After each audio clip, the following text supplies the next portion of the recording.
I give you, O King, that all countries are under your control through the devotion felt by the hearts of their inhabitants.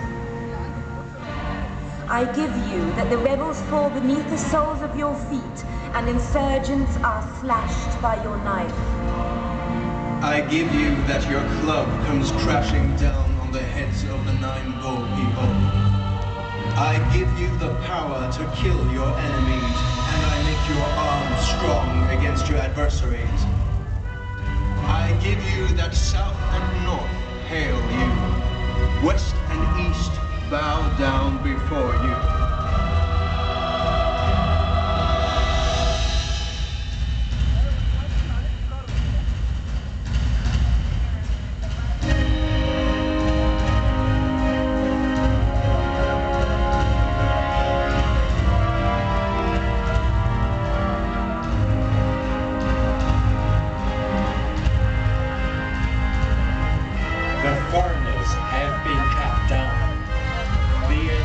Intimidated, and the Libyans driven away from Yuching.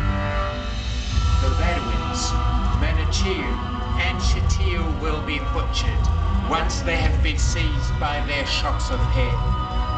Rejoice, Horus of the Horus gods, on the throne of Bedford. Your adversaries were felled by your knife, O kingly lord of might.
Why this butchering? Yes, a gruesome family history. And that among gods? Why should things be different among gods? Like in many dynasties, no less was at stake than the family inheritance. Of course, attempts at conciliation were made, and judgments of the courts were even made before Re, the ruler of the universe. But sometimes the privilege and the power were awarded to the one, then to the other. Things endlessly went back and forth. But how did it all start? Set slayed his brother Osiris and seized his royal office. Isis, sister and consort of Osiris, dreaded Set and thus gave birth to her son Horus in a safe hiding place in the Delta swamps, raising him there. When Horus found out that Set had killed his father Osiris and appropriated his inheritance, he swore revenge. Was the hippopotamus a Set? Yes, and every year the battle between Horus and Set is staged in front of the temple in Edfu as a ritual performance. The battle between good and evil? Well, good and evil, order and chaos, fear and safety. Fair enough. But here in Edfu, the triumph of Horus is celebrated, isn't it? That's right. And through this very performance, the ruling king, in the form of Horus, was accepted as the powerful and able-bodied ruler of Egypt for all the world to see. And the enemy was eaten with relish as a hippopotamus cake. Religious festivals were celebrated in numbers.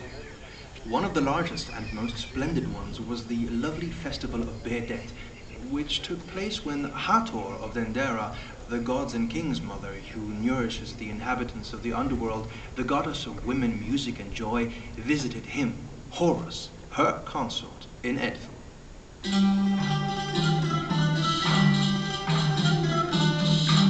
A large festival of drunkenness.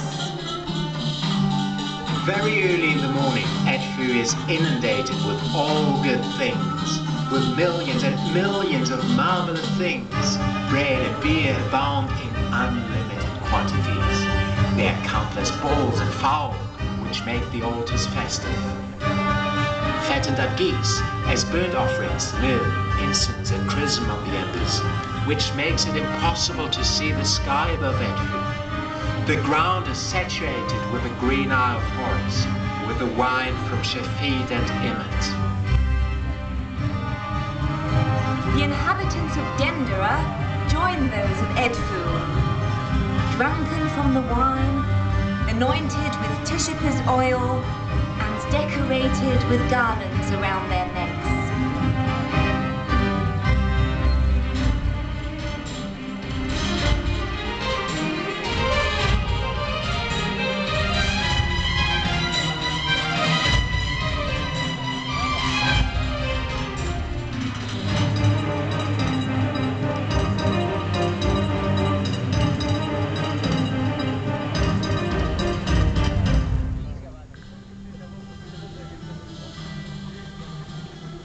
You alone, beloved, are unparalleled, more beautiful than any other woman.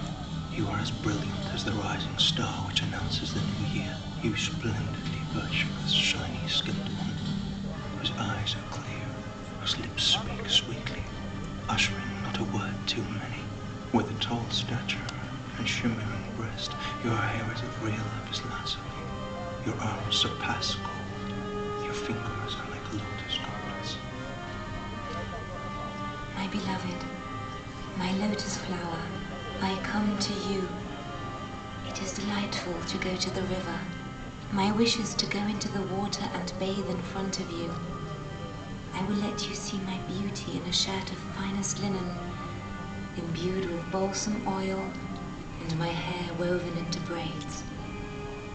Beloved, behold me.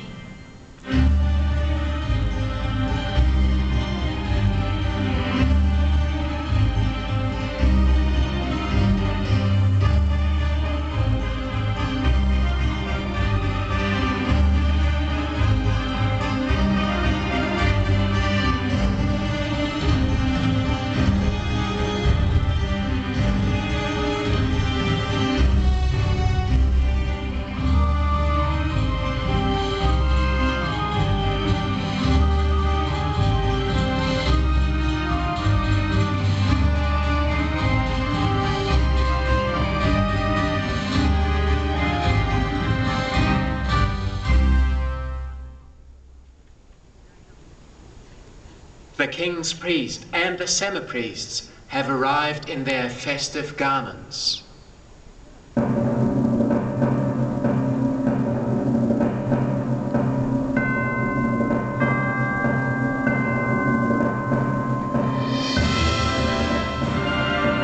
Horus and Hathor present themselves in their procession boughs, for they're departing on a journey together.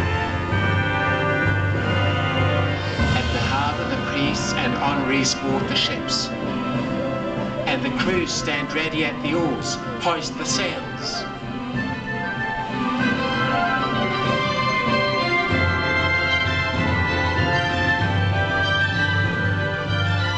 The journey up the Nile begins.